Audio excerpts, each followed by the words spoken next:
So hello guys, welcome back to my channel. তোমাদের সাথে আজকে শেয়ার করবো একটা রেসিপি, বাটার গার্লিক মাশরুম। তো প্রেগনেন্সি ক্রেভিংস তোমরা এটা ধরতে পারো। তো অনেকদিন ধরে ইচ্ছে করছিল মাশরুম খাবার, তো সেদিনকে আমি বানিয়ে খেয়েছিলাম 2 দিন আগে। বাট আজকে অন্যরকম একটা ইচ্ছা করছে যে গার্লিক বাটার মাশরুমই খেতে। আর সেদিনকে আমি বানিয়েছিলাম, তোমাদের সাথে ভিডিওটা শেয়ার করলে ভালো হতো। তো প্রথমবার সেকেন্ড প্রেগনেন্সিতে সেকেন্ড টাইম আমার সাথে মাশরুমের ক্রেভিংস হচ্ছে। এর আগের বার মেয়ের বেলা কিন্তু মাশরুমের ক্রেভিংস অতটা হয়নি, খাইনি হয়তো, কিন্তু এই প্রেগনেন্সিতে মাশরুমের ক্রেভিংস হচ্ছে। এক একটা খাবারের ক্রেভিংস হয় দেখবে প্রেগনেন্সিতে। মেয়ের বেলা খেয়েছিলাম অক্টোপাস, চাইনিজ খাবার দেখতাম আর খেতেও ভালোবাসতাম। আর এইবার না ইন্ডিয়ান ফুডের দিকেই আছি, কোথায় বাটা বুটির দিকে। তো 2 দিন ধরে খুব মাশরুম খেতে ইচ্ছা করছিল। তো সেদিন তো খুঁজে খুঁজে 1 প্যাকেট মাশরুম আনা হয়েছিল, আর আমি সেটাকে বানিয়েছিলাম সুন্দর তরুজুত করে। আর মাশরুম তো এতটা বানালে এইটুকানি হয়ে যায়, তো অল্পই হয়েছিল, আমি আর আমার ভাইজি খেয়েছিলাম। কিন্তু আবার ক্রেভিংস হয়েছিল যে বাটার গার্লিক মাশরুমটা খাবো। কালকে পাওয়া যায়নি, তো আজকে বর খুঁজে খুঁজে আমার জন্য নিয়ে এসছে মাশরুম 2 প্যাকেট। তো বললাম যে তুমিই বানাও, কারণ আমি না দাঁড়িয়ে করতে পারবো না আর কি, তার জন্য ততক্ষণ দাঁড়াতে পারবো না, কথাই বলতে পারি না। সকালের ভিডিওটা যারা দেখোনি, ভিডিওটা গিয়ে দেখে এসো, আই থিঙ্ক তোমাদের ভালো লাগবে। তো 2 প্যাকেট মাশরুম এনেছে, তার সাথে এটা পেঁয়াজ কালি এনেছে আর কি, কিন্তু পেঁয়াজ কালি আমাদের লাগবে না।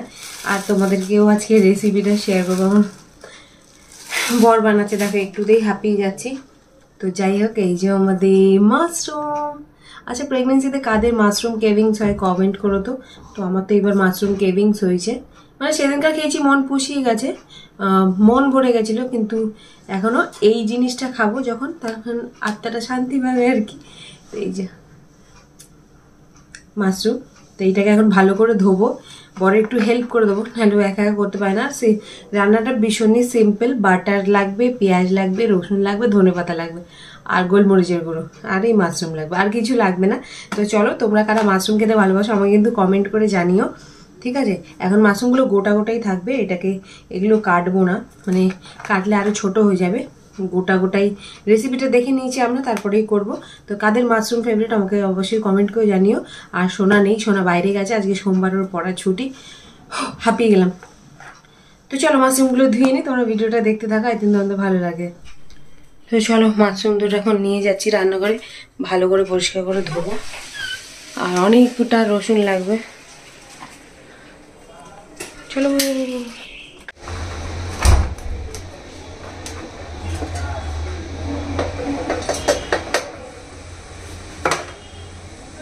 এর মধ্যে অনেক না নোংরা আছে, এগুলো ভালো করে ধুয়ে চটকে পটকে সাদা করে পরিষ্কার করবো। তো চলো ধুয়ে নি, তা পরেই গেল। এই যে, তো চলো ধুয়ে নি একটা। তো এই যে মাশরুম ভালো করে ধুয়ে নিয়ে এসছি, মাশরুমগুলো এগুলোকে এখন মাঝখান দিয়েও কাটতে বলছে। এই সাইজগুলো অনেকটা বড় বড়, তো হয়তো নুন বাটার ঢুকবে না, তাই জন্য। তো আমি মাঝখান দিয়ে খালি এক ফালিই করবো, যেন দেখতেও মাশরুমের মতন লাগে আর মশলা টশলাও ঢোকে। তো চলো ঝটপট কেটে নিই, 2 টুকরো করেই করবো, বেশি ছোট করব না, তাহলে ভালো লাগবে না। যে রেসিপিটা দেখেছি ওটা তো গোটা গোটা আর কি, গোটা মাশরুম করছে। ওইদিকে আমার বর রসুন ছাড়াচ্ছে, দাঁড়িয়ে দাঁড়িয়ে না আর শরীরটা খারাপ হয়ে গেল। দাঁড়িয়ে দাঁড়িয়ে কতক্ষণ ধরে, মাশরুমে তো অনেক ময়লা থাকে না, পরিষ্কার করলাম। এগুলো এরকম ছোট সাইজের থাকলে হয়তো, এই যে এরকম ছোট সাইজের থাকলে আমি কাটতাম না, যেহেতু অনেকটা বড় বড়ও আছে, তাই জন্য কেটে দিচ্ছি। আর মাশরুম খাওয়া খুবই হেলদি আর উপকারী খুব। যাই না এইবার কেন ক্রেভিংস হলো মাশরুমে, তো যাই হোক, একবারে এক এক রকম হয়, সেটা বড় কথা না, বড় কথা হচ্ছে খাওয়াটা। তো চলো ঝটপট কেটে নিই।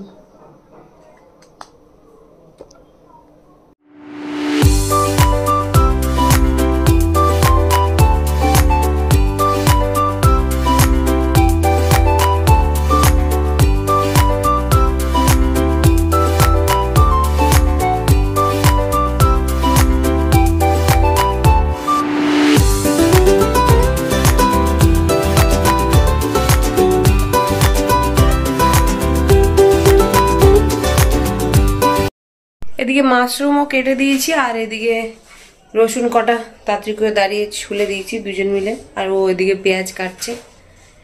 তো রসুন কুচি কুচি করতে হবে আর পেঁয়াজ কুচি কুচি করতে হবে, তারপরেই চেপে যাবে রান্না। দুটো দুটো করে বিলিয়ে দিয়েছে, এই বিচিগুলো রাখতে হবে। এত বড় বোম্বাই লঙ্কা দিয়েছে একজন, বিচিগুলো রাখবো। হ্যাঁ, দানাগুলো দিয়ে দেবে দিদাকে আর মাছে। এই যে পেঁয়াজ কাটছে দেখো, দাও আমি কেটে দিই তাড়াতাড়ি করে, হয়ে যাবে। তুমি রসুনগুলো কাটো। আর এত বড় বোম্বাই লঙ্কা না প্রথমবার দেখলাম, আমার মাসি তো দিয়ে যায় আমাদের ছোট ছোট, কিন্তু এই বোম্বাই লঙ্কার সাইজটা দেখো কত বড়, দুটো দিয়েছে। এই যে মাশরুম। তো চলো দেখিয়ে দিই তোমাদের কি কি জিনিস লাগবে গার্লিক বাটার মাশরুম বানাতে গেলে। তো ইনগ্রিডিয়েন্টসগুলো খুবই সহজ, তোমরা ঘরেই পেয়ে যাবে। তো সিম্পলভাবেই আজকে হবে, আজকে গার্লিক বাটার মাশরুমটা। তো চলো দেখে নাও কি কি এর মধ্যে যাবে। তো এই যে দেখো এই ইনগ্রিডিয়েন্টসগুলো লাগবে।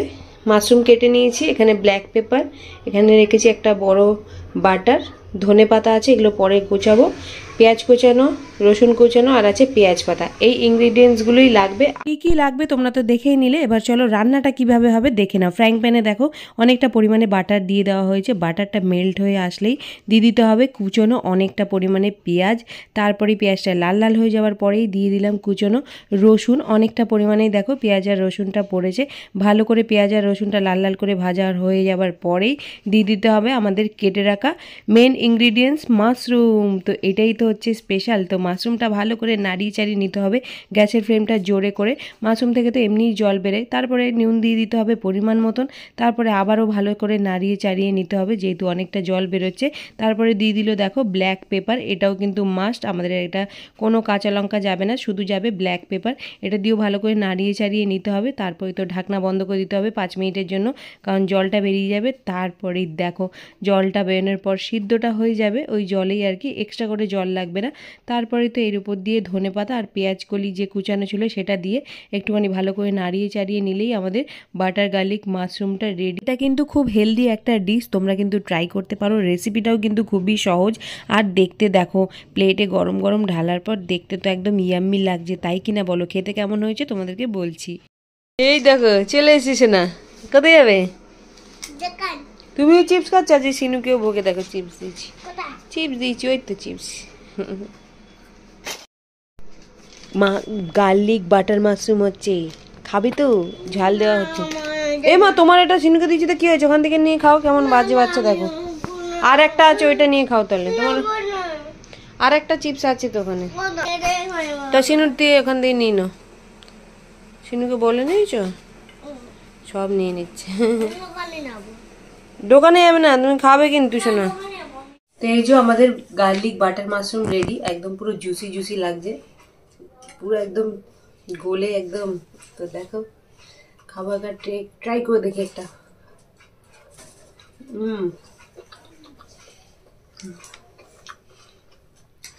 দারুণ হয়েছে, যারা মাশরুম ভালোবাসো এরকম একবার ট্রাই করে দেখো। তো চলো আগে খেয়ে নিই, কারণ হেভি হয়েছে টেস্টটা। তো আমার সোনা চলে এসছে, ওকে একটা মাশরুম ট্রাই করাবো। প্রথমবার সোনা মাশরুম খাচ্ছে। কি হলো কি হলো কি হলো কি হলো? এই যে আরেকজন তো মাশরুম খেয়ে দৌড় মেরে পালিয়ে গেছে, ওর নাকি ভালো লাগেনি। তো দারুণ হয়েছিল সত্যি, ভীষণই ভালো। মানে মনে একটা শান্তি থাকে না যে এটা খাবো, ইচ্ছা করে। তো মনের আশাটা পূর্ণ হয়ে গেছে, গরম গরম দারুণ লাগছিল। তো এই যে কালকে মামার দোকান দিয়ে স্টিকারটা নিয়ে এসে খালি মুখের মধ্যে চিপকাচ্ছে। ছোনা তো দান দেবো, ওই জন্য সবসময় লুডো খেলছে, কক ব্যাট খেলে তাও বলছে দান দাও। তো চলো আজকের ভিডিওটা এখানেই শেষ করছি। তো তোমরা কারা মাশরুম ভালোবাসো কমেন্ট করে জানিও। আমার তো সত্যি আজকে ভীষণ ভীষণ ভীষণ ভালো লেগেছে মাশরুমটা খেয়ে, আর রেসিপিটা তোমরা একবার ট্রাই করে দেখো, ঠিক আছে? তো এটা হলো প্রেগনেন্সি মানে ক্রেভিংস, খেয়ে হয়তো বেবিটা এখানে না নড়ছে, ফুলে ফুলে উঠছে। তো যাই হোক, আমি যখনই বরকে কিছু বানিয়ে দিতে বলি ঘরেই বানিয়ে দেয়, তো খাবার ক্রেভিংসটা আর কি মিটিয়ে দেয়। তো চলো এখন সোনার সাথে কক ব্যাট খেলতে হবে, আজকে ওর পড়া নেই। তো আজকে ভিডিওটা এখানেই শেষ করছি। টাটা কোথাও তো শোনো, টাটা টাটা। ছোটো বেবি তো নড়ছে মাশরুম খেয়ে, টাটা।